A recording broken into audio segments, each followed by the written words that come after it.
2025 is after next year, I'm out of it. After our second fight. You're out of it? Yeah, Care to elaborate on that? out of the sport. After our second fight. Nah, no, I'm gonna win, bro. Nah, I could tell you my fights.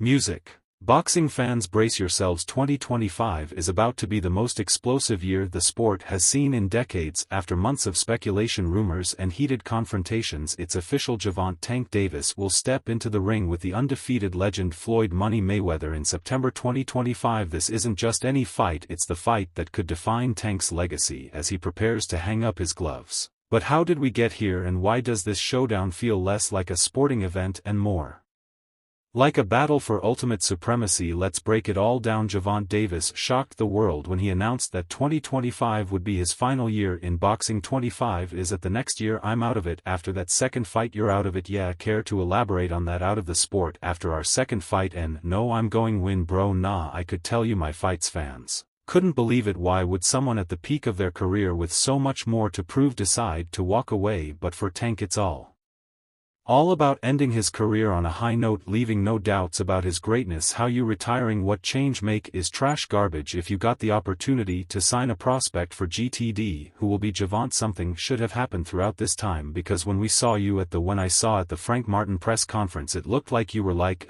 talks about retirement was not even discussed at this moment. And now it's something you keep on repeating. Is it just because obviously you've done through boxing threat you like since you were a kid, and everything? Where's Calvin Ford? Is Calvin Ford and Leonard? It'll be usually they're around to might be gain the love for it, though you never know, like you got today. However, with retirement looming, the pressure to deliver big fights has never been higher. That's why his recent bout with Lamont Roach raised more eyebrows than excitement for beat his ass. Be quiet, I don't give a like.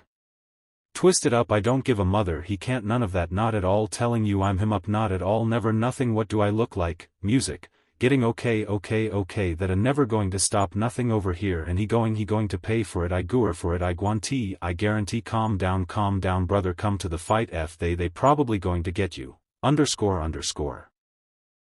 Up, look, hey, it's me and you, this me and you, fool. Tank, this me, you, oh, don't worry about them, they might get you. They going to trick you off your spot, fall, don't worry about that. Come on, stop, y'all know what's going on, y'all know how I'm coming, so stop it, y'all going to make it hard for him. That's what y'all going to do, y'all going to make it hard for him. Sure, Roach is a skilled and dangerous opponent, but let's be real, this wasn't the marquee matchup fans were expecting from a fighter who's calling it quits. Don't know Lamont Roach, but when you're looking at Shakur Stevens and when you're looking at these other fighters that he should really be fighting, he don't want to do them fights, he wants to retire. Yeah, so don't come and so yeah, but don't come and come at me, yeah, and go oh yeah, let's give it all, Barry big bollocks, and go oh yeah.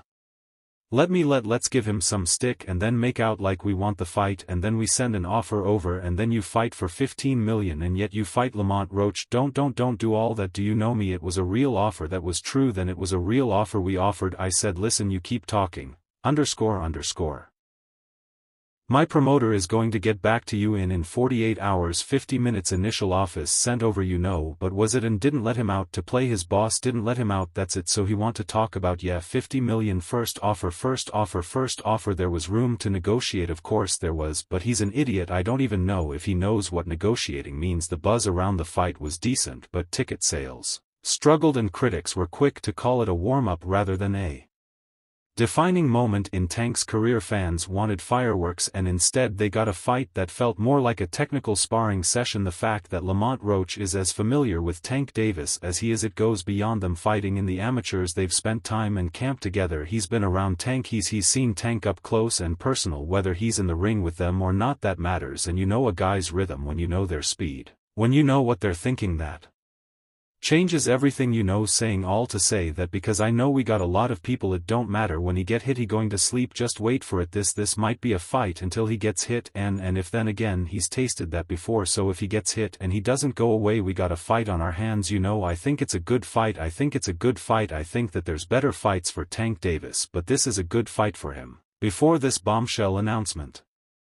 about Mayweather, there were plenty of names being thrown around as potential final opponents for Tank. Kevin Davis and Shakur Stevenson top the list. Kevin Davis has been climbing the ranks and talking big, making him a prime contender. David Keane, this new guy, he's 140 pounds, he's a bad, yeah Davis, that's him right there, is it? I thought he here, oh yeah, it's a young guy, nice combination, he's quick, it's a hard of puncher, and oh, he's young, hungry, and undefeated, which made a potential clash with Tankin. Intriguing prospect, you know. You stole the show, you know. I know it's, you know, you're the main event, you're supposed to, but you delivered, and you after it, you said, you know, knock knock, Tank knocking on door, you came over, you said light skin, a lot of fight fans like when people call out and things like that, but only person I don't like it is him, he's kind of weird, but now he got no choice but to fight me. The fans want him to fight me after what I just did tonight against a guy that's bigger than him. Come on now, if I touch him, what's going to happen? Talk about debt, everybody want to talk about, oh Keane, what if he touch you, what if I touch him? Yeah okay, come on then. There's Shakur Stevenson, a slick defensive genius with an undefeated record of his own. Many believe Tank needed to take on one of these rising stars to cement his legacy. Your former fighter Shakur Stevenson against Von Davis. In your opinion, how does that fight play out, and who wins that? Well, you. No, I'm prejudiced, because even though Shakur was a former fighter in the sense that we used to promote him, I thought he was a tremendous talent. I still think he is, and I think he'll beat any lightweight with the possible exception of Kia Day. That's a fight we probably will never see. That's neither guy wants to fight each other now. Eddie Hearn is still targeting a Shakur versus Tank showdown somewhere around the summer. And then you hope Tank, I know he's announced that he's retiring at the end of 2025. I don't know if you believe that or not, but I don't know. I thought he was very sincere in you know, I mean, like sometimes the fed up with maybe, but boxing can do that to you, I think, in general. So I think that maybe wants to do something different with his life. We can only look after our own, and that's Shakur Stevenson. And for me, Schofield Zappa Tank, that's the plan for 2025. And if we were to do that, I think Shakur against Tank is one of the best fighters in boxing. Two unbelievable fighters, but while both fighters present challenges, none of them have the history, drama, and sheer weight of about. Against Floyd Mayweather, I remember first hearing an issue between Floyd and Gervonta before Gervonta for Pedraza, and the issue I heard was that Floyd didn't want Gervonta to stay in Baltimore because he felt there was too many distractions for him in Baltimore and he wanted to stay in Vegas. And the story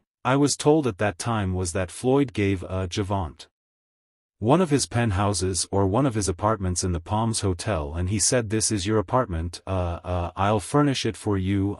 He got him a Jeep. At the time Gervonta was not a world champion, he got him like a Jeep, a 4x4, you know. He's basically said, I'll make it comfortable for you, I don't want you to go to Baltimore, want you to stay here, I don't think Baltimore is the place for you, you know. And what I was told was Gervonta sold all the furniture, sold the Jeep, and went back to Baltimore and bought a Benz, you know. With that's what I was told at the time. So the rivalry with Floyd isn't just personal, it's explosive, and for a farewell fight nothing else could match the magnitude of Tank versus Money, a New Deal 7-fight deal which is music to the ears and many boxing fans get to see in action for several more years. What type of names are we talking about on those 7 names? Whoever you name, they could be in it. If I name some fighters, can you say yes or no? Yeah, Shakur Stevenson, yeah, Ryan Garcia, yeah, Devin Haney, yeah, Isaac Cruz, yeah, but they're 2 people I already beat already. But yeah, Errol Spence outside of ring, Floyd Mayweather, yeah, September, November, T. Lopez, yeah. Out of all of those guys, who do you think is the most difficult opponent for you? Floyd Mayweather. To understand why this fight had to happen, you need to look at the long rocky history between Tank and Floyd.